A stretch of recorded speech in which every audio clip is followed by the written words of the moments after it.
Welcome, welcome, welcome. So we're going to give folks a couple of minutes to get connected, and then we'll get started. Just as a housekeeping note, we will be recording this meeting and this event with VHB that we're super excited to have you all with us this evening. So first of all, thank you all for joining us. But we're going to give folks a minute to get connected. And around 6:02, I'm going to go ahead and get started with the welcome. But if you need to, step away for a bathroom break, if you need to, grab some coffee or whatnot from the kitchen, do not worry. After the event, we will share the recording from this event. And then you can review that as you prepare to potentially engage or interview with VHB after the event. So we're super excited to host you all. Like I said, we're going to give folks another minute here to get connected. For the first part of the event, no worries, you will not have to come off of mute. You will not have to turn on your video for the first part of the event. But for the second part of the event, we're going to have breakout sessions, and we're going to allow you all to turn on your video, turn on your audio to ask questions and engage with the VHB team that is here to meet with you this evening, answer your questions, give you some high-level overviews of the different functions of the business, even all the way down to the benefits that the company has to offer. So we have some great breakout sessions set up for you as well. Also, I sent out an email reminder just a minute ago. If you want to check your email, in that email, there's a link to some notes for the breakout session. So as we get closer to the breakout session, if you want to pull up that link, you'll see some instructions. But the other thing I want to do real quick as we get started is I want to invite you all to engage in the chat during the event. So if you would like to introduce yourself in the chat, maybe where you're from, maybe what HBCU you represent, whether you're a student looking for internship opportunities, or whether you're a professional and maybe what you do. And maybe I always encourage folks to add a LinkedIn profile. So if you'd like to add a link to your LinkedIn profile after the event, we will share the chat with the VHB team. And that way, if you dropped your LinkedIn profile, they'll have a link to your LinkedIn profile and can review your profile, maybe reach out for an opportunity. So with that, let's go ahead and get started. So of course, let me introduce myself. My name is Will Moss. I am the CEO of HBCU CONNECT. What I like to do in our virtual events is not only give you or introduce you to the company, which is VHB this evening, but I also like to give you a little bit of background on myself and HBCU CONNECT, our partnership with VHB, and the opportunity for you this evening. So first of all, a brief intro on myself. What I think is relevant is I am an HBCU graduate. I went to Hampton University, majored in computer science. HBCU CONNECT was a passion project for me. So I started HBCU CONNECT after joining corporate America as a software engineer for AT&T. But when I wanted a way to give back. So I started HBCU CONNECT as a social network. It grew and grew into tens of thousands, hundreds of thousands, and now over 1 million people that have registered on HBCU CONNECT. And we serve as an opportunity engine. So if this is your first time joining one of our events, welcome. But this evening's event, we're focused on VHB and the opportunities that VHB has today to provide for you all. So there's some great opportunities, not only for students and internships and co-op opportunities, but also for professionals. So if you're an experienced professional and you're interested in opportunities with VHB, you're going to have a great opportunity to engage. But first, you're going to learn more about the company.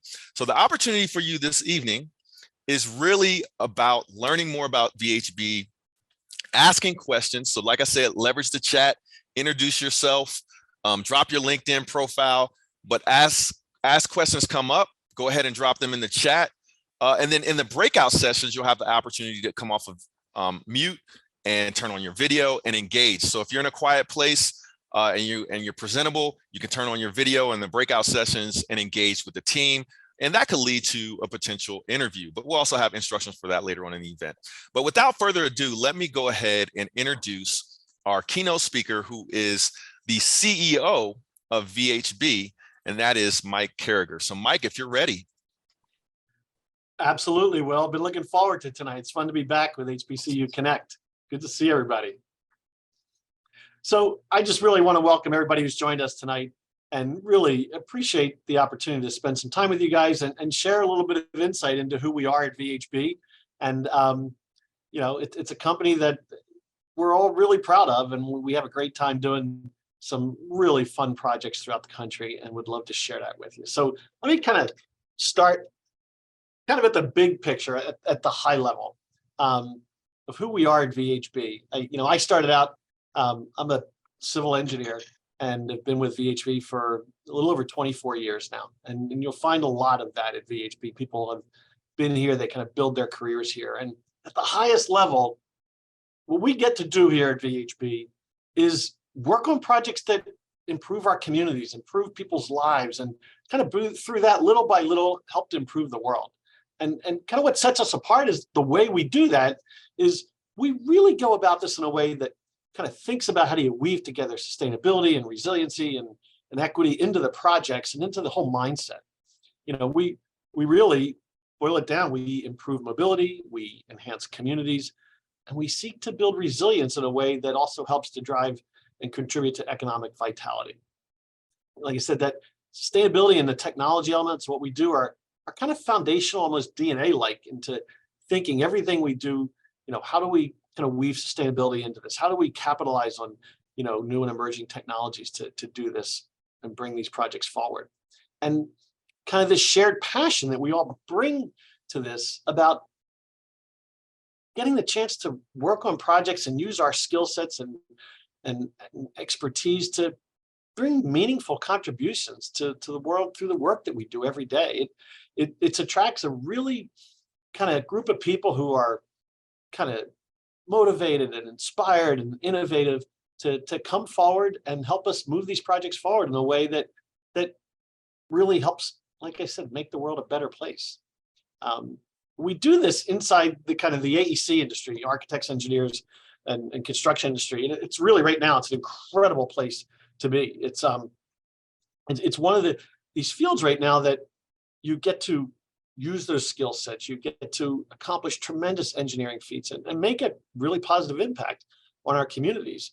Our industry right now is going through a lot of recognition of kind of the challenges that really need to be addressed and the way we can do that. And that's what we've been building ourselves at VHB, to kind of be stronger to address these challenges, to really helping make our communities better.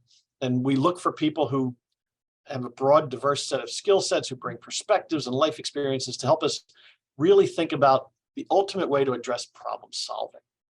So that's kind of who we are. And what we do really starts to get at, to bringing the collective knowledge of kind of technical excellence and trusted relationships with each other and with our clients across our footprint to address our clients' kind of most complex and challenging projects, and to do it in the light of kind of that changing nature of the world and the industry that we live in. We work in transportation, kind of transportation planning and engineering.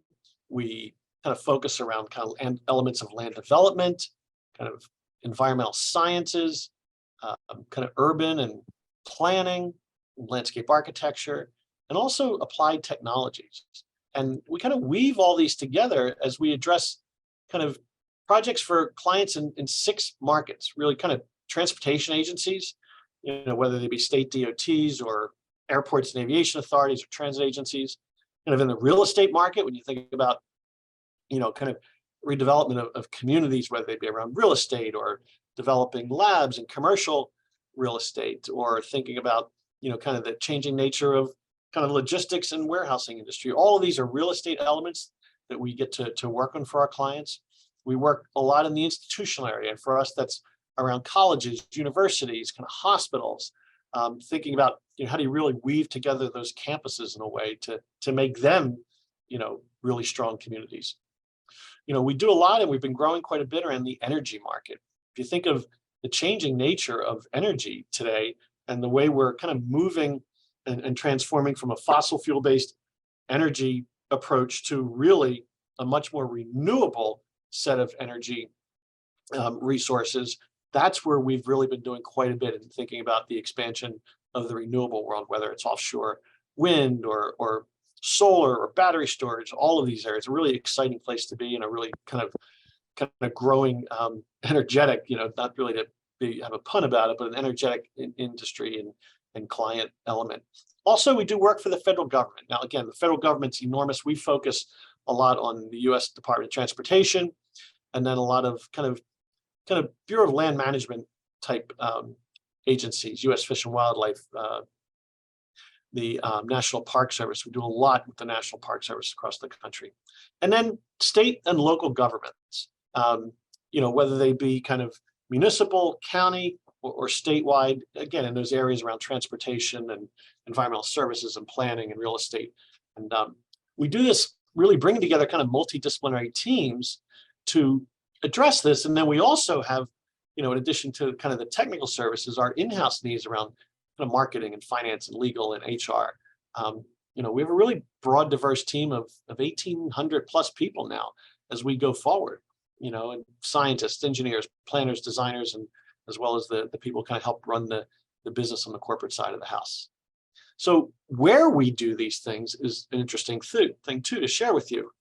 If you look at a map of where VHB is, we have, kind of 31 offices up and down the East Coast, in which, wherever we are, we really focus on kind of building these deep relationships with our clients, with the business and academia area, and kind of the community government, so that we understand the context of each and every one of our locations. We look to offer a full array of services there, so that we really can be, thought of as not just one of the people who work in those communities, but one of the best, most enlightened, and kind of understanding of context in each and every one of those geographies. So that's where we focused, rather than so far spreading across the country. We've been kind of really building deep roots in a number of the major metropolitan areas and surrounding areas on the East Coast. So I think the best way to kind of tell you a little bit more about, kind of how we go about doing this is to think about the projects that we get to do. So it's really fun. I mean, we work on projects, like I said, that they change the face and the nature of the communities that we live and work in. And it's really great to be able to kind of contribute to seeing a way to improve your community.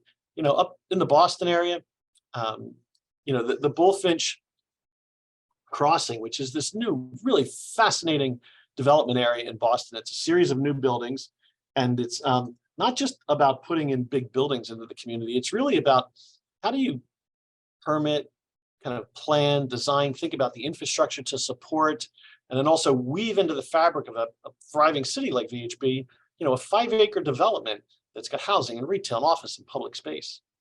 We're also doing, a major transportation design build project. We're the lead designer on a $350 million construction project that's looking at the interchange of I-90, which goes from Boston to Seattle across the top of the US, and 495, which is the second beltway outside of Boston. And it's just an aging interchange that needs complete reconstruction, rethinking about it, but it's also kind of lays right in a very environmentally sensitive area. And so the creativity necessary to bring that project forward has been part of the reason they brought VHB to the table for that. I mentioned we do a lot of work for colleges and universities. At Northeastern University here in Boston, we're helping them with putting together kind of a climate justice action plan that's really helping work with their community. And it's a community-driven process to help really put together a roadmap for how they achieve carbon neutrality in their campus going forward. We've been working a lot in kind of the biotech area in Boston, which is kind of the thriving center of kind of the biotech industry, and the Broad Institute, which you might have heard of, back in when we were going full tilt through the tough times of 20 and 21 with regards to COVID. The Broad Institute was one of those places where a lot of the kind of newest developments around vaccines and about understanding COVID, where a lot of that creative work was being done at the Broad Institute. We've been really proud to help support them. Down in the New York area, again, major city, lots of things happening, lots of kind of redevelopment and repositioning assets. And VHB has been working to kind of bring together this new kind of 11-story life sciences building on the site, which was a former Tasty Bakery site in New York City. A lot of times when you think about what's going on in our economy right now in the major cities, it's about repositioning assets and helping weave that into the existing community. So you really need that integrated thinking to do that. We've had a lot of fun doing projects like that. At LaGuardia Airport, it's just one of about 60 airports that VHB, has worked with across the country. And, we've been helping them since 2015 undergo this kind of $8 billion redevelopment program at LaGuardia. Governor's Island in New York, which is, if you were to kind of zoom in on a map, Governor's Island is this little, kind of 150-acre island, just about 800 yards south of Manhattan and about 400 yards west of Brooklyn. That's this great area. It's kind of switched from a kind of national park to kind of a state park, and helping them to really kind of rethink how to turn that into a world-class destination, to be an opportunity to kind of get out and take a deep breath, from the rapid pace of what's going on in Manhattan and Brooklyn. So again, lots of different types of projects that are really fun. Also, kind of the Vital Brooklyn initiative, which is, kind of central Brooklyn. You have one of the most vulnerable and underserved communities in New York State. And the Vital Brooklyn is this, it's kind of a new model for how to think about community development and wellness, and kind of the development aspects and kind of the concept of how you kind of revitalize an area. We're working on a lot of projects within this Vital Brooklyn initiative to kind of reposition a lot of these underutilized assets and bring together and bring to life kind of affordable housing, a lot of related uses, thinking about pedestrian amenities and roadway work there. Keeping going down the East Coast in DC, thinking about, kind of coastal resiliency, which is something VHB has been involved with for 20, 25 years. Now it's on top of everybody's mind with regards to kind of climate change and what's been going on. And, Ohio Creek in Norfolk, Virginia is actually one of the areas. Norfolk, not only do you have sea level rise coming in off of the harbor there, but Norfolk is actually subsiding. So the sea level rise is rapidly accelerating there, and helping to kind of protect this really, kind of unique historic community has been a major challenge, and one of the more exciting projects for, a community that's seriously at risk around sea level rise. In the DC area, creating a connection to Ronald Reagan Airport from Crystal City, and kind of navigating National Park, George Washington Parkway, and creating kind of a walking ability and kind of an entrance from Crystal City to walk over and weave into the airport, and kind of really bring that to life in a place that people want to be and people want to traverse. We do a lot, like I said, for the National Park Service and the Thomas Jefferson Memorial. Right now, we're doing a lot of work and kind of improving the accessibility of that, incredible monument there, and helping address a lot of kind of maintenance challenges over the years, but then kind of bring it, forward into modern day accessibility. Down in kind of greater Atlanta, a lot of really interesting things going on, from kind of improving things in Savannah, which is just, kind of a really iconic historical city. It's a lot of not only current activity, but a lot of tourism, and helping with their street system there. We're doing a lot of work with MARTA to try to really kind of bring forward the value, kind of the underutilized value of the transit system there in Atlanta. And one of the things we're helping them, as you work with clients and you kind of move from just being a consultant to kind of moving up and kind of helping them with strategy and vision, and kind of, kind of the peak of that, we think, is how do you become a trusted advisor with your clients? And we're at that point with MARTA, and they really kind of trust us to help them think about their future, and even help put together peer-to-peer trips with other cities in the US and around the world to help them kind of envision where we could help, move MARTA into a more impactful portion of what's going on in the city there. And Atlanta Airport, as many of you probably know, it's one of the largest airports, not just in the US, but in the world, from a kind of number of flights. And, they've been thinking about how do you really create an airport city, kind of with transit-centric connectivity. You've got corporate headquarters there, manufacturers, warehouses, hotel, housing. How do you bring all that together? And we've been helping them think that through and putting together kind of a strategic master plan for them. And then again, just kind of spanning VHB's footprint along the East Coast, jumping down into Central Florida. I-4, which right in downtown Orlando, kind of runs east or north-south right through the city. And for a long time, it kind of bisected the city. And the west side of I-4, kind of just was underutilized, needed investment. And we've spent really the last almost 15 years now, helping kind of really reconceptualize the western port of Orlando, and kind of bringing together and tapping into the historic community there, but also bringing together and weaving in the University of Central Florida, introducing a new downtown campus, kind of creating Orlando's Central Park, if you will, Illuminary Green Park, right there, 160 acres, right there in the middle of Creative Village, west of the city. And through the campus planning, working with the city, thinking about the kind of urban design elements, it's really been rewarding to kind of, again, make a big difference in the cities that we live and work in.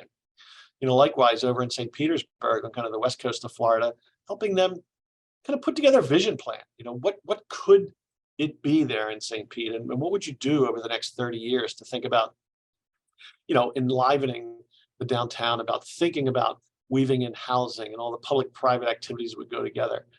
We at VHB get to play in those kind of large-scale master plans, and then we know how to bring them forward and kind of shape the designs that go forward. And so you see it from beginning to end. Likewise, I've talked, one thing we've been doing with Orlando for about 15 years, and the last 5 is also helping Orlando think about how do you really capitalize on a lot of the emerging technologies and really make them a future-ready city. So we've been helping them with that master plan around innovation and technology and collaboration for kind of a more sustainable, equitable, and smarter city.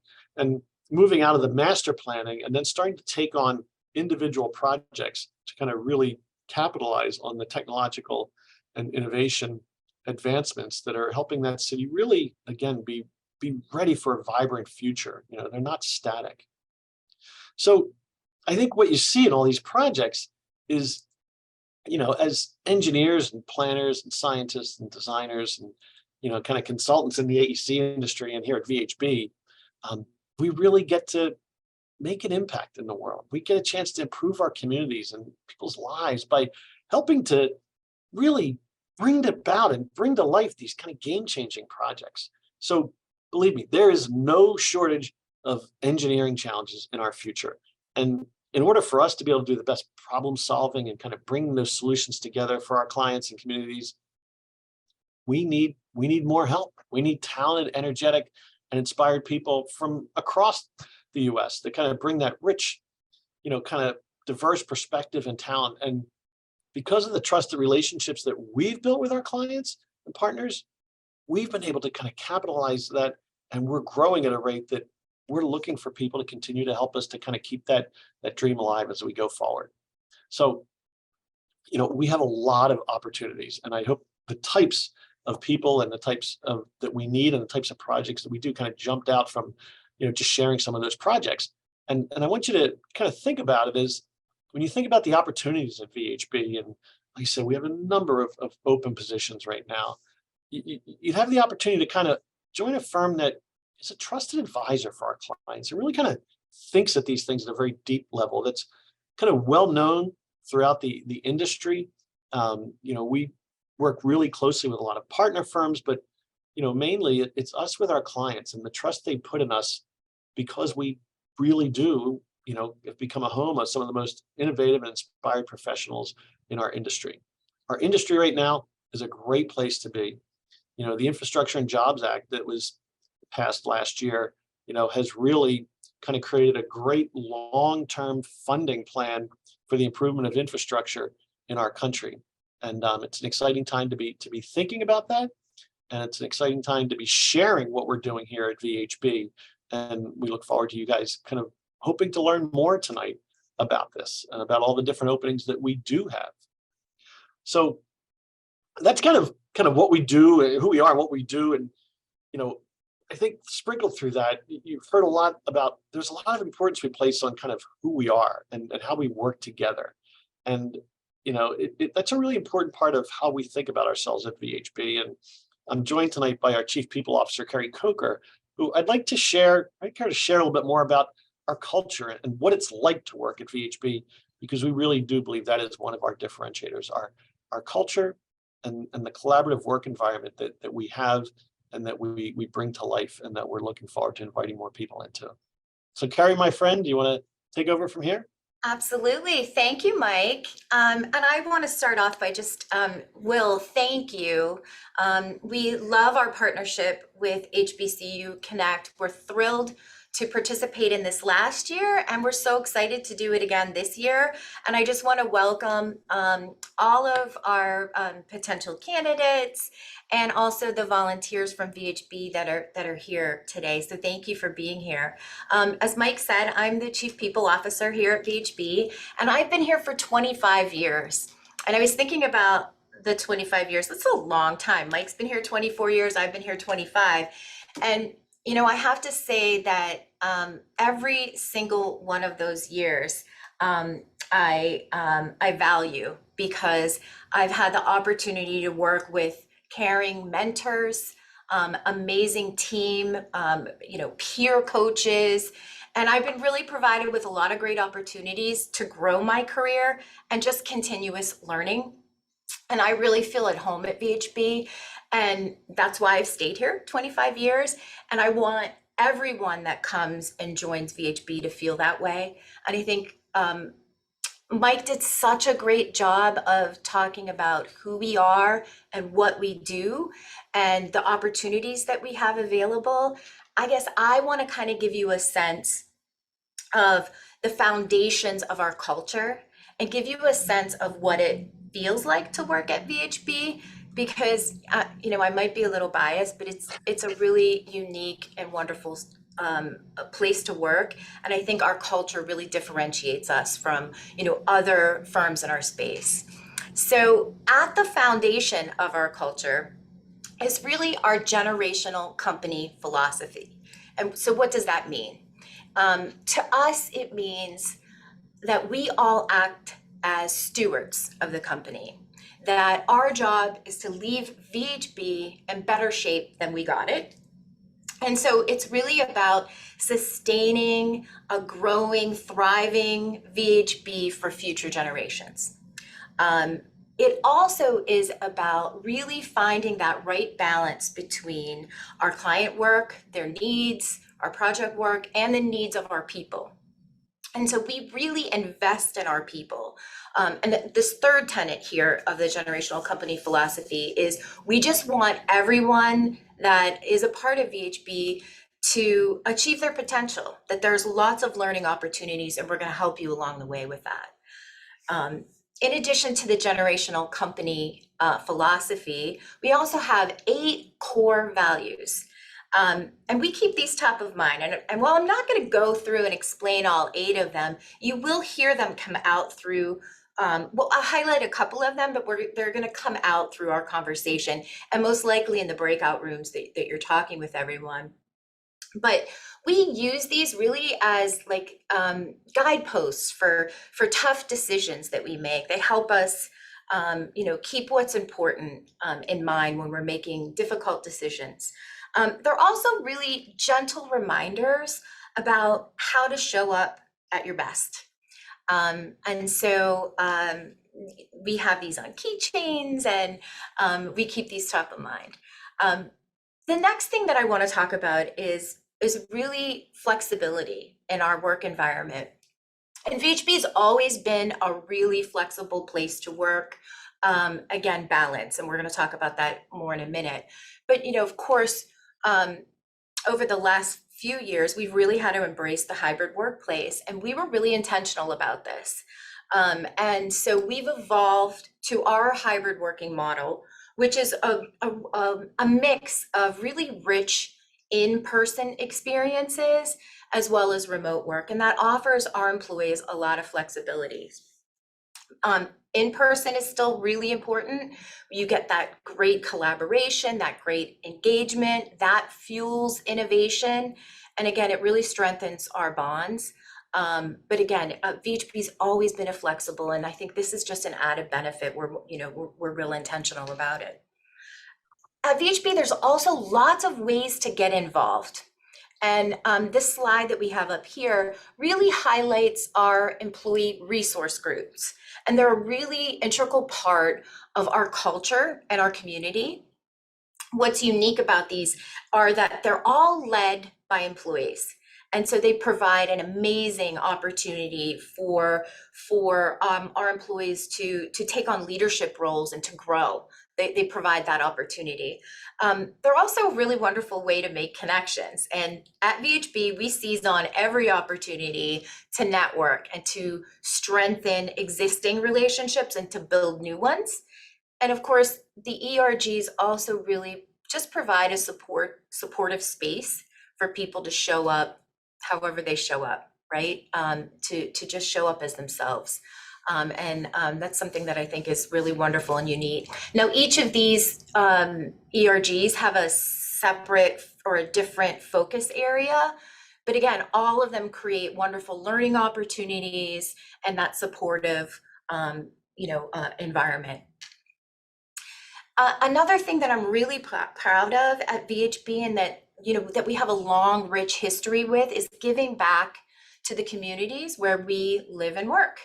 And this slide shows you that in 2022, VHB gave back more than $320,000 to or donated to charities. And again, all across our footprint. And I'm really proud of that. In VHB, again, VHB Cares creates a lot of fun opportunities for our employees to come together on, to give back for a great cause. There's lots of fun events that they host internally and externally. So that's just something that we're really proud of.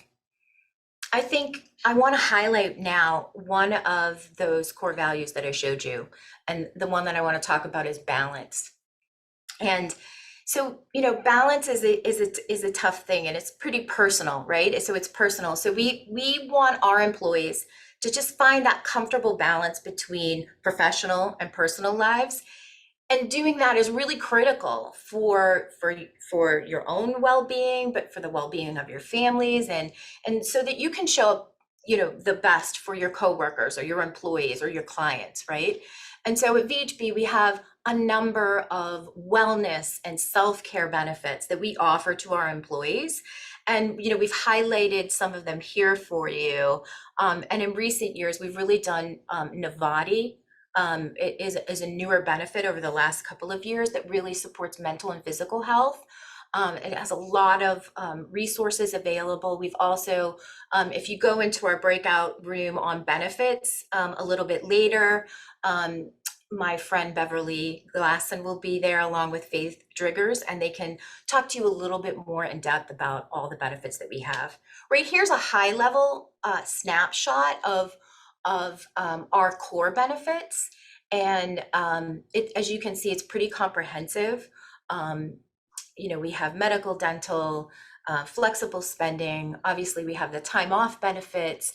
VHB pays for the disability, life insurance, and some of those, add-on benefits to make sure that when things aren't, when you're not healthy, that we're protecting your income. And it's more of a benefit, just a peace of mind benefit. We have investment benefits through 401k, a really generous match. And of course, our time off benefits really between the holidays, floating holidays, which are about choice to be able to honor events or holidays that are important to you and your family. And of course, sick time to be able to take time off to be at your best.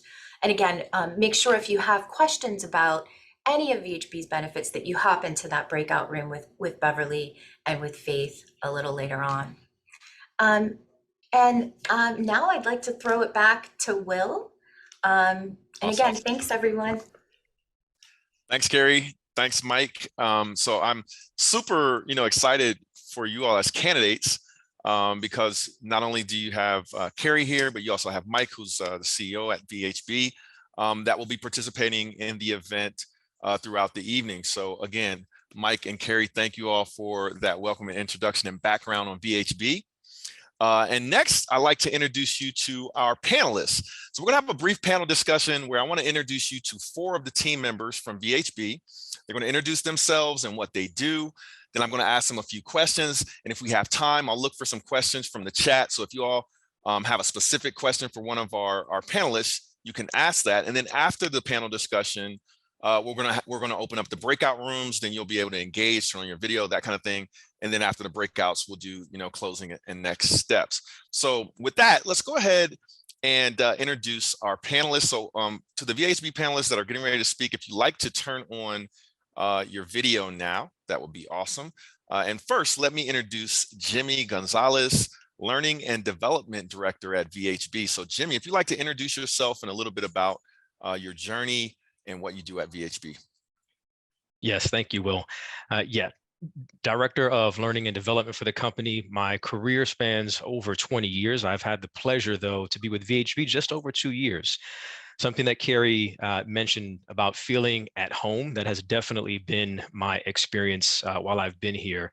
My main focus is working with our people and culture team and our operational staff on all facets of learning, people skills, business development skills, and of course, technical components as well.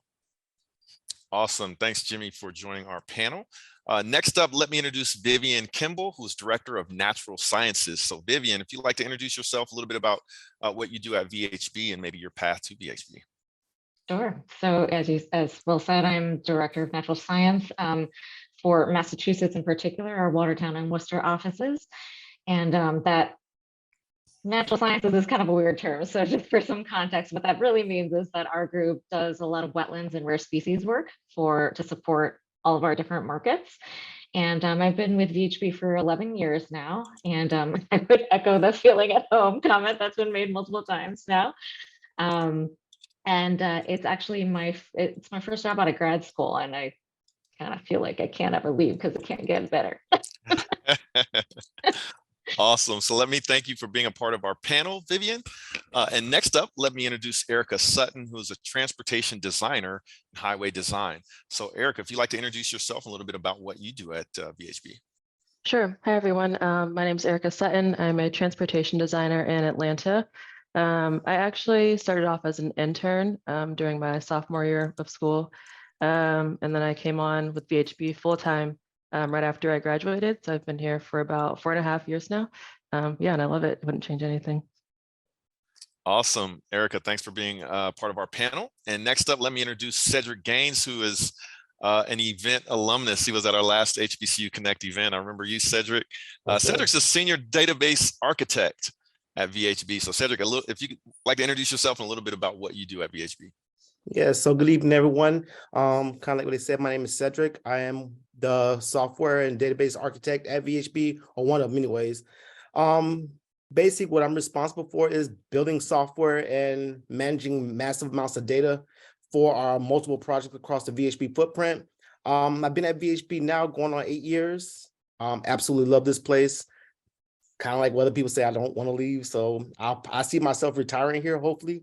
Been doing this software engineering thing for well over 20 years. Started back in the day at FAMU, working in the UPA office, University Planning Analysis, and housing office, developing software, just kind of worked my way up. Did a long stint in medical software and virtual software for the Navy. And then I found my way at VHB doing backend and database and data management there. So look forward to talking to you all, and let's go.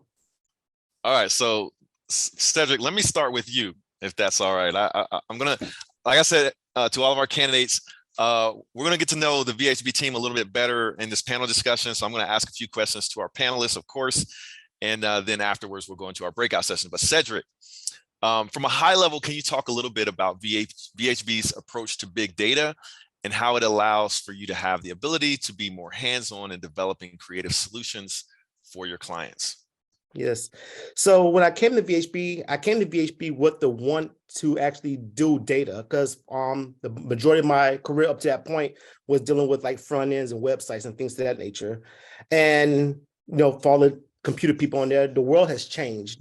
Back in the day, databases was basically we call relational databases, your SQL servers, your Oracle, Access, things like that. But the world has changed where things are now much larger. Data is coming from all these different devices, all these different sources. And it used to be back, they used to let's batch to you. Now we have data sources that's streaming data to us in real time. And some of our data sources are literally billions of events per month. So how do you manage all that? And how do you properly, look into that data, find trends, find anomalies and things like that.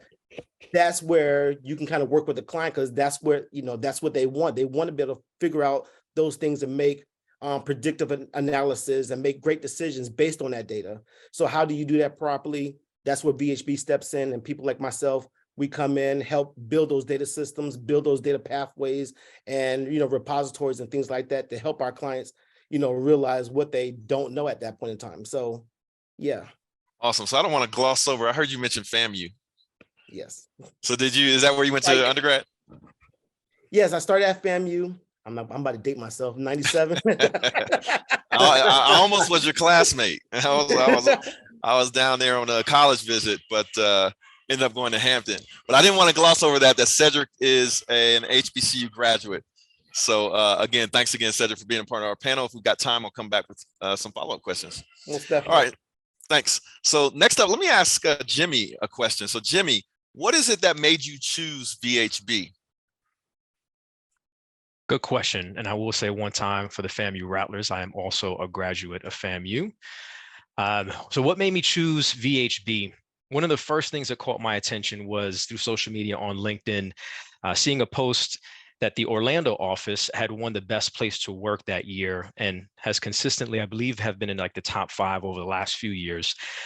So that sparked my interest, and I started to do some more research. I was in a situation where I felt like the company I was with, we were just trying to survive, just trying to make it really past the next day, and was looking for an environment that was thriving and one in which I felt my career can continue to thrive as well. And VHB has definitely provided that.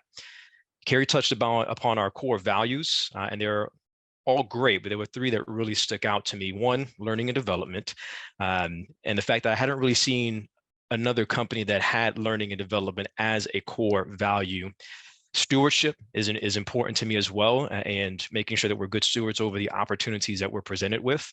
And then the fact that it's a generational company and how we really hone in on taking what we found and what we have here, but also making it better, for the next generation after us. So those are a few things that really struck, kind of a chord within my heart and had me really understanding and knowing that this was the place for me.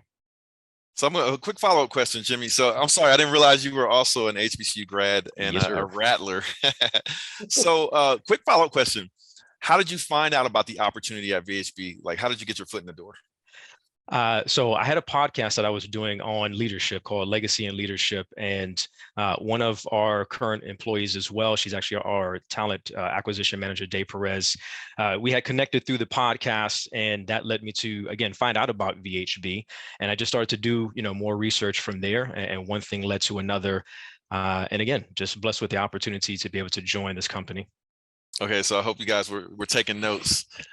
Day Perez, she's also going to, I'm going to introduce her at the latter part of the event, but she sounds like was instrumental and proud of getting Jimmy in the door. So the easy answer is Day. Yes. That is what got me. And she's with us tonight. So, okay, awesome. So let me ask the next question to Vivian. So Vivian, you must have the opportunity to collaborate a lot on projects with other VHBers and clients. Can you talk a little bit about what that experience has been like for you? Yeah. So I've been lucky to work on a really big project that involves 10 different groups across the company and in multiple offices. And it was such a good opportunity, not just to meet these people and collaborate with them, but also it was just a huge learning opportunity because we have so much knowledge in the company across so many different disciplines. I learned about survey, road building, bridge design, rail trails. Like, I'm a natural science person. I never thought I'd be learning these things. So that was super cool. And it's been hugely helpful in terms of my career going forward, because now I can now apply that knowledge to continue to apply that knowledge to projects that I'm working on now, because it helps me understand like what's actually possible from an engineering perspective, and therefore to help the client figure out, how can they build what they're trying to build in a way that's technically feasible, but also avoids and minimizes the environmental impact.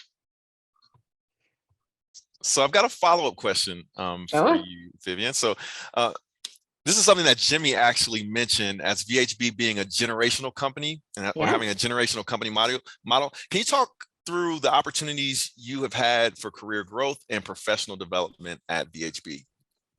Yeah, so as I said at the beginning, I've been here for 11 years and I've been here since grad school. And really throughout that whole time, I've had really amazing support from team members and supervisors. There's been a lot of there's like a constant opportunity for learning, whether that's external through like conferences, workshops, classes, or internal. We've got like our internal Center for Education. There's training through that program. There's also, like I said, just talking to people around the company. Lots of learning happens that way, and obviously through project work as well. And so that all of that has been immensely helpful in helping me grow my career. I also would note you saw me and my photo and my kid on an earlier slide. And so that happened like right in the middle of my 11 years. And I feel like in some places that can really set you back, but that hasn't set me back at all here. VHB was super supportive. I think Day commented in the chat about like parental leave. Like I went through my maternity leave. I was able to come back on a flexible schedule because I was not on top of the game in terms of getting childcare on time. So I couldn't come back as quickly as I thought I would be able to. But VHB was super flexible with that and was able to give me the time to work my way back up to the hours that I wanted to be working, but take the time that I needed to do that. Awesome. Awesome. Love it. So let me ask this next question to Erica. And before I get into my panel question, Erica, as a transportation, as a designer? Yes. What is a day in the life like for you? I spend a lot of time in CAD, probably like 90% using CAD, designing different roadway plans from concept all the way through final plans. So anything that you can think of, drainage, right of way, signing and marking, all kinds of stuff. So a lot of it is in CAD. I do go out into the field occasionally. I had to go to Clarksville last week actually to visit a project site. So I do get out of the office sometimes. Yeah. It's funny because the older I get, the more fascinating I find transportation design and engineering, because you can go from city to city, right? And you can see how the engineering was done for that city and their roadways, right? Right. And if it's done very well, like I live in Columbus, Ohio, and we're spoiled. Like I don't know what they did, but the traffic is minimal, even though we're a major metropolitan. So I always wanted to ask you that question. All right, but let me give you a follow-up question. So I understand that you are a member of VHB Ideal. Can you explain a little bit more about what that means and why it's important for you to be a part of this group? Sure. So Ideal is one of the employee resource groups that Carrie touched on earlier. It stands for Inclusion, Diversity, and Equity Alliance. And as she said, it's really employee-led. So the people that are part of the group, I had the opportunity to serve as a co-chair last year for about 2 years. And so it really is like what the group makes it. So we've had conversations on unconscious bias, on how to be an ally. It's just really a safe place for employees to come together and have conversations, share resources, and just connect with VHBers across the company. Like I've met people that I probably would not have had the chance to interact with through Ideal. So it's just really a great place to connect. I think for me, it was especially important. Definitely 2 years ago when everything happened with George Floyd and then just the spike in the Black Lives Matter movement, Ideal was a really safe place for me to be able to talk about how I was feeling about everything that was going on. And also Ideal kind of had a hand in helping to start these community conversations that VHB had and continues to have, where employees can come together and just talk about what's going on in the world around us and how that impacts what we do at work and how it's impacting just our mental health, our well-being.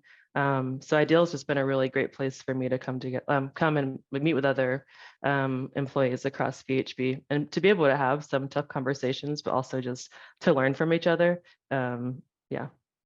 Awesome. So I also understand that you're part of the DEI steering committee. Can you tell us a little bit about what the steering committee is and what its objectives are? Sure. The steering committee started about 2 years ago. So this first inaugural group was really just to kind of set the framework for what the steering committee would do. And the whole point is really just to establish the long-term DEI goals for VHB. And so we kind of established like these 4 areas to focus on and goals to come up with within each of those areas. So recruiting, culture, clients and industry. And so this first group was really just kind of trying to figure out what goals we wanted to achieve, how can we measure those goals, and what progress looks like in each of those categories. So it's been really fun working with everyone on the steering committee. Mike and Carrie are actually the chairs for those. And the group really represents a pretty diverse cross-section of VHBers. So we have people representing all the different regions, different disciplines, different levels within VHB, different life experiences. So I think we have a really good, lots of different viewpoints and ideas coming in to kind of help establish some of these goals for the company. Awesome. Awesome. So it looks like we're doing good on time. So I'm going to circle back to Jimmy with a question. And that question is, how does VHB support you in achieving your goals there at work? Yeah, thanks. Well, even just to piggyback off of what Erica was saying, I think, when I look at our leadership, just the opportunities that they provide, definitely, has opened up doors for myself and my team and others to continuously work on the goals that we're trying to achieve. Some practical things, being able, and again, comparing to where I came from, being able to have 16 hours of professional development time allotted to you, to me, is huge. Again, when I came from an environment where that just wasn't the case. Resources, for professional development, being able to join professional organizations within the learning and development space, being able to have resources to go to conferences and such to continue learning and networking, but also continue, my development in that space as well. We talked about the career conversations, community conversations, but career conversations is one of our processes where we're not just talking about like a normal annual review, but really having much more of a forward-looking approach to what my short-term goals are, what my long-term goals are. And again, really being able to partner with our leadership to help me and others, of course, all of our employees, to develop those plans and take the right steps to achieve those goals. And then self-care. Carrie also talked at the beginning about some of the resources that are available. Community conversations was something that was really eye-opening to me the first year that I was here. The company also invested in a guru, if you will, that took us on, I think, like a 10-week journey about resilience as we were going through the end of 2020 and into 2021. And again, all of those things, I think, overall just really helped myself and other VHBers to continue to be resilient in all of the challenges that we have as we look to continue to achieve and hit our goals. Awesome. So I got one more follow-up question for you, Jimmy. What advice would you give to students and professionals on how to make and keep networking connections? Number one, I would say just be authentic, really be yourself. When people realize that maybe you're not as genuine as you're coming across, that tends to turn people off. Also, just staying in touch. If there's things that you're coming across within the industry and you're learning, share that with others. People always are looking to learn more information. And when I say stay in touch, when you meet somebody, find different ways, whether it's once a quarter, whatever that time frame or cadence is with you, is to just reach out and continue to keep that relationship fresh, I think is really important.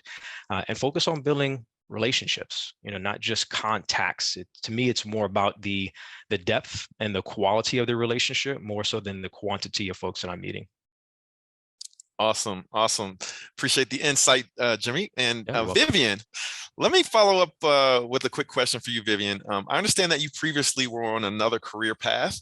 Can you explain a little bit about what inspired you to pivot to environmental conservation and how that has impacted your career growth? Yeah, so my undergraduate degree was actually in graphic design, and I spent 4 years designing children's books in New York City. But part of what triggered, I've always been interested in environmental stuff. I just didn't know that that was like a career option until I got to second semester senior year, and then I wasn't like going to go do another 4 years. So I was like, all right, I'll just do this on the side. It'll be a hobby. But it got to a point where, a bunch of life stuff was happening. We were trying to move, and I was like, all right, I'm going to leave my job anyway. I'm going back to school. I'm going to do what I really want to do. And so I got my master's in conservation biology. And I think that underlying passion that's always been there has really, it's motivating. So it makes me want to learn everything I can about the field as quickly as I can. But I think the other thing is that going through that career change sort of help prove to myself, like, I can do hard things. Like, this is kind of crazy and it's like a total 180, but I can do it and I can be successful doing it. And that knowledge sort of carries me forward and keeps me going in terms of understanding that, like, if I'm like aligned with what I want to be doing, the hard things, I can get through them. And it keeps me going through the next hard thing and being willing to try when that next hard thing comes up. Awesome. Thanks for that insight, Vivian. And we're doing really good on time. So we're going to start our breakout sessions right around 7:05. So that gives us some time. If you have questions for the panel, drop those questions in the chat, and I'll do my best to pick up those questions and ask them to our panelists. So I did actually see one question already from a JJ Escandor. And that question is, how is VHB leveraging AI and machine learning to overcome and respond to some of the challenges of the changing environment, climate change, or other ways that AI and machine learning might be deployed at VHB? And so I'll default this one maybe to Cedric, but if Mike or any other team member wants to chime in, awesome.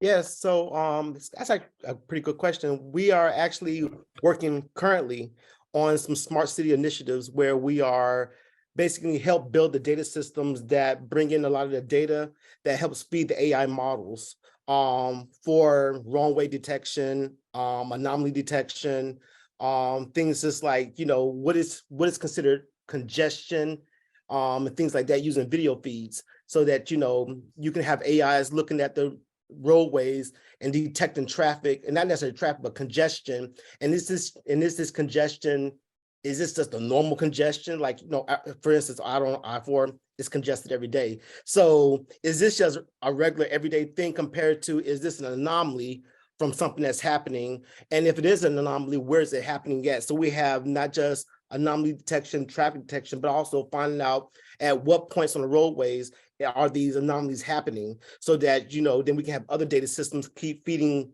for instance, things like Google and Waze data to try to help prevent people from going that route and things like that.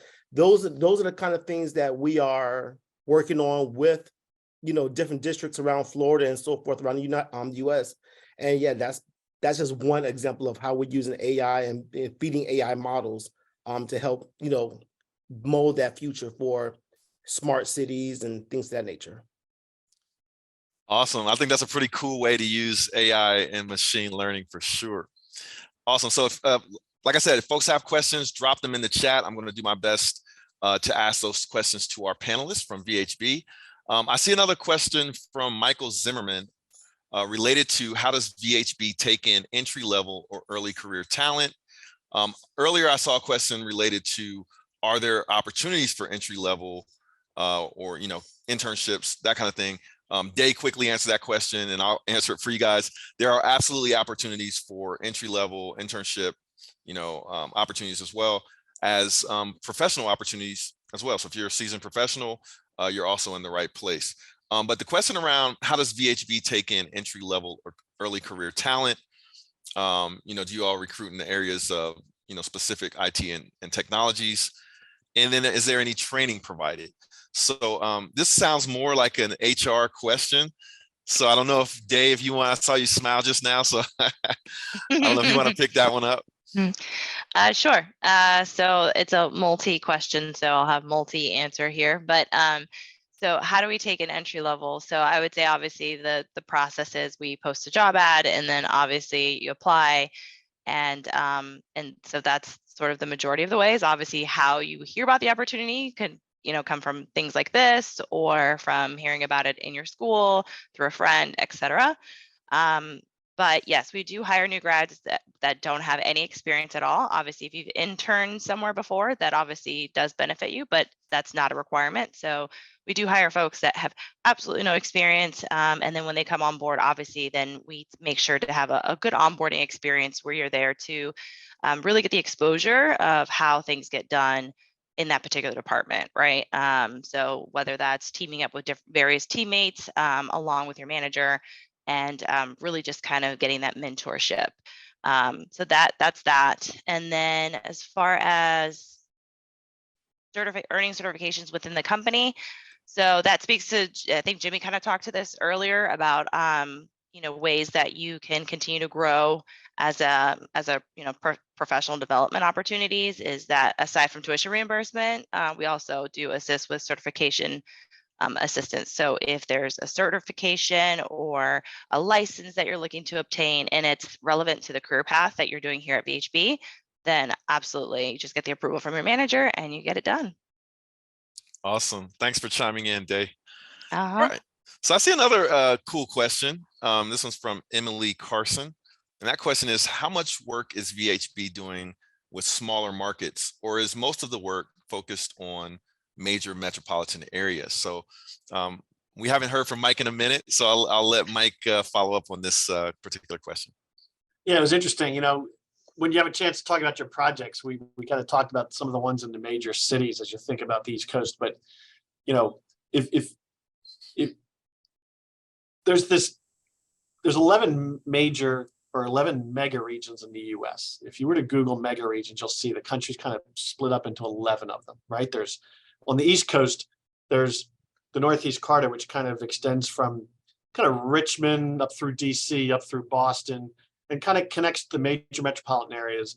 Then you've got one that kind of goes from Raleigh-Durham, Research Triangle, out through Charlotte, Columbia, Atlanta, and then kind of fishtails out to Birmingham and Nashville. And then down in Florida, you're going to have kind of Tampa, Orlando, Miami.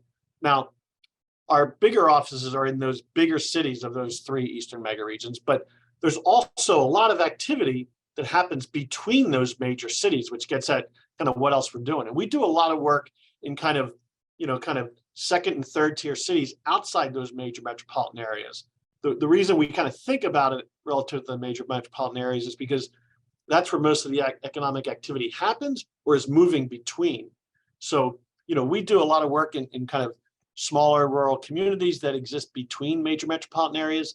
We do, when you think about those communities, they're usually going through a lot of kind of change and metamorphosis, and, how you introduce, kind of more kind of residential. And as you introduce more residential to small communities, then you start thinking about what are the amenities and kind of parks or development, and how do you kind of create both a livable and an economically vital kind of second or third tier city. And so we do an awful lot of work in those areas between the major cities as well. But they tend to be in those corridors between the major cities because that's where you see kind of economic vitality and communities going through change and different elements of transformation.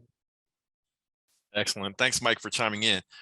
So I'm seeing some really, really good questions in the chat. And this is encouraging because right after our panel discussion, we're going to go into our breakout sessions. And like I said, if you're in a quiet place, you can actually turn on your video if you're presentable, and you can ask questions coming off of mute, or you can ask questions in the chat. So stay tuned for the breakout sessions. But I'm going to ask one more question before we go into the breakout sessions. We've got 2 minutes, and this is sort of a more fun question, and I'm going to circle back to Cedric. So Cedric, I understand that you have a YouTube channel and you talk about tech from a software engineer's point of view. I also understand that you hope to serve as a role model for minorities on YouTube. Can you tell us a little bit more about your YouTube channel and why it's important to you? Yes, I have a YouTube channel out there called SETI Knows Tech. And the reason why I created was, I do a lot of YouTubing, like probably most of you all. And the thing was, when I went out there, I didn't see a lot of people that looked like me, talking about technology, especially from the standpoint of software engineering or, just architecting solutions to that nature.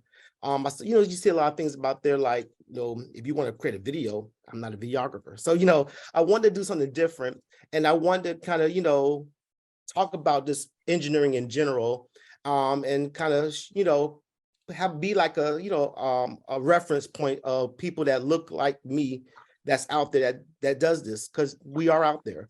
So I wanted to kind of, be that ambassador, so to speak, where we can talk about engineering, coding, we can geek out, throughout the night, or talking about just craziness, this, databases and, data algorithms and things like that. And we can just talk about those things and in a place where, where we go to look for that kind of information and somebody that looks like us and things like that. So that was my whole point in creating Setting Those Tech, just to be kind of that reference point of technology from a different standpoint for minorities.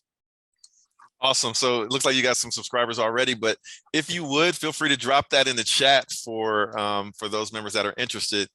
And with that, I'd like to thank all of our panelists for joining our panel discussion, as well as all of the VHB folks who are standing by to join the conversation in the breakout room. So Sarah, if you'd like to do the honors of bringing the presentation back up and maybe scrolling down to the breakout room slide, we can talk about next steps in the breakout room. And let me give a quick shout out to Matt Hogan, who is behind the scenes on the VHB team, helping on the mechanics of Zoom and getting folks to the right breakout sessions. But as you can see here on the screen, we have a great opportunity for you all to engage in the breakout session. We have 9 different breakout sessions. I'm super excited because this event was actually planned for 30 participants, and we've got over 120 at least on the call. So VHB has, and this is very encouraging to me because we do lots of events with different partners, and some events, there are not as many folks on the client or the partner side or the hiring company side where you might not be able to engage. But VHB has really brought out the team this evening, volunteering their time to engage with you all.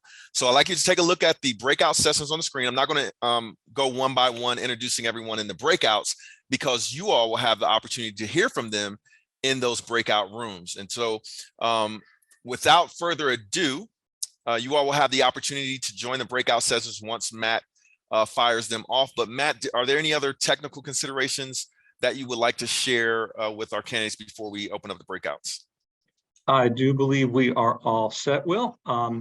We are going to send our facilitators to their rooms automatically, and everybody else, you should have a breakout rooms option that will pop up on your screen, and you'll be able to choose any one of those 9 rooms. If you don't get that option or you have trouble joining a room, don't panic. Once we get the majority of the folks into the rooms, we can manually send you to whatever room you like. If you find yourself in the wrong room, you can come back and we can send you to a different room, or you can make that choice yourself. We've just flipped the switch so everybody can go into the room. You can unmute, you can turn on your cameras. Please feel free to participate, ask your questions, and we are not recording in those sessions. So feel free to say whatever you want, ask all your questions. And with that, Will, unless you have any other final words, we can go ahead, open these up for 20 minutes. Yeah, feel free to open them up. And to our candidates, definitely take advantage. If you need help getting into the breakout rooms, Matt and I will be hanging around in this main lobby.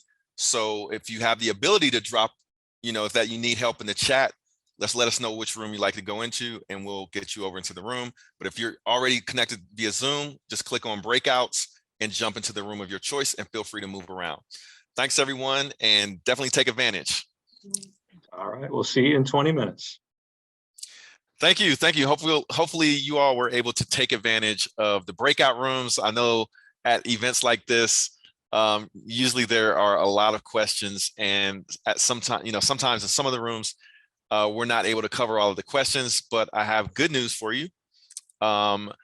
You all can actually follow up. If you have those questions, I would also encourage you to drop them in the chat if you had questions that didn't get answered, because we're going to save the chat and we're going to share it with the VHB team in a way that we can look for maybe sharing that information and those answers post-event. But right about now, I'd like to introduce Day Perez, who we referred to a little bit earlier as bringing in some of the talent there at VHB, and especially from HBCUs. But Day is going to talk about next steps and the opportunities at VHB. So Day, if you're ready. I'm ready, sir. So welcome. And we're at the end of the night. So I'll wrap it up pretty quickly. TA manager, so all things recruiting. And what I wanted to mention is obviously the big question everyone has is, are you hiring and what jobs? And can you hire me? And so we're going to go ahead, and this is the QR code. You can take out your phone now, go straight to this link. And then we're also going to drop it in the chat if it isn't already in there. And this is a way for you to directly register in our career portal, and then you can sign up for alerts. There's no particular deadlines or anything. We're constantly hiring year round for a variety of different positions. We have over 200 jobs. So go on there, create your alert so you can be the first one to know about job opportunities the minute they go live. So you can be one of the first applicants, and then hopefully we'll see you soon on our roster, right? And then next slide. No, I don't know if we're having tech. Okay, there it is. There it is. All right. And then this is how you can stay connected with us. And so we are on practically almost every social. Main one is LinkedIn. That's the best one, I think, to really get the most amount of up-to-date current information. Learn about the projects that we're working on, our thought leadership, all the sustainability efforts that we have going on, and even job opportunities that we want to alert you on. So go follow us on LinkedIn. We also do have an Instagram, a Facebook, a Twitter, and then we also have YouTube. So we are in the podcasting space. So for sure, eat up all the content that's being created and stay connected with us. And so with that said, that is the email address for our talent acquisition team. So recruiting@vhb.com. If you have any questions, if you come across any technical issues with our applicant tracking system or the career portal, reach out to us. Yeah, we look forward to connecting with you guys. So thank you for letting us have a part of your night. Awesome. And thank you, Day, for your participation as well and for sharing those next steps. And at this point, I'd like to reintroduce Mike and Carrie, who kicked us off this evening, to kind of close us out. And while they're doing that, if you all would be so kind as to turn your video feeds back on, I'd like to get a screenshot right after Mike and Carrie finish things up. All right, so I'll pass it over to you, Mike. Mike, you're on mute, so I'll go first. Thank you, everyone. I was saying you go first, so we're good. Oh, you were? Okay. I thought I could hear you from across the hall, but this was wonderful. It was so lovely to get to connect with so many of you, and we can't wait to continue the conversation. And our team, everyone that you met in the breakout chats, our talent acquisition, our people culture team, Mike and I were all available for questions. So please reach out. And Will, thank you so much. Our partnership with you is amazing. We love working with you, and we love doing these events with you. It's so wonderful. So thank you. And thank you to all the VHBers who volunteered tonight. We really appreciate it. And you're why I love working at VHB, our people. So Mike? Carrie, you hit all the key points. I just want to say thanks to everybody for sharing some time with us tonight. Hope we, kind of just opened up your mind a little bit to who we are and what we're doing here at VHB. And we hope to have you as part of our team someday in the future. Look forward to talking with you and hopefully getting a chance to meet some of you. Wish you all guys the best. Will, thanks a lot. It's always fun to be with you and the HBCU Connect program. Awesome. Thanks, Mike. Thanks, Carrie. Thanks to the VHB team, but especially I'd like to thank all of our candidates for making this possible, because if you all don't show up, guess what? These events will not continue to happen. So for you all taking the time out to come and learn more about VHB, to ask questions, to engage, not only do you create an opportunity for yourself, you create opportunities for those that come behind you to take advantage of opportunities like this with HBCU Connect and VHB. So thank you all for coming. Now, quickly, I'd like to get a screenshot of your smiling faces. So if everyone can get ready to say cheese, and if you like to turn on your camera, it looks like we may have 2 pages of candidates, but Brianna, if you're ready from the VHB team to take a screenshot, everybody wants to say cheese. You gotta give us a countdown. How about this? 3, 2, 1, cheese. Louisa, you got that? Yep. We got a second page. How about everybody on the second page say cheese? Cheese. 3, 2, 1, smile. All right. Thank you, everyone. Hey, appreciate you all coming. This was an awesome event. Like I said, we had scheduled for 30 people, but over 120, maybe 130 people showed up. So you all make us look good, but more than anything, take advantage of these opportunities with VHB. You can expect an email to come from my team on next steps. We dropped the link to apply in the chat, but we'll also send it to you via email. And thanks again, and have a great evening. And thanks again to the VHB team. Take care. Thank Have a you. good night, everybody. Take care. Bye, thank you. Be well. Good night. Thank you, bye.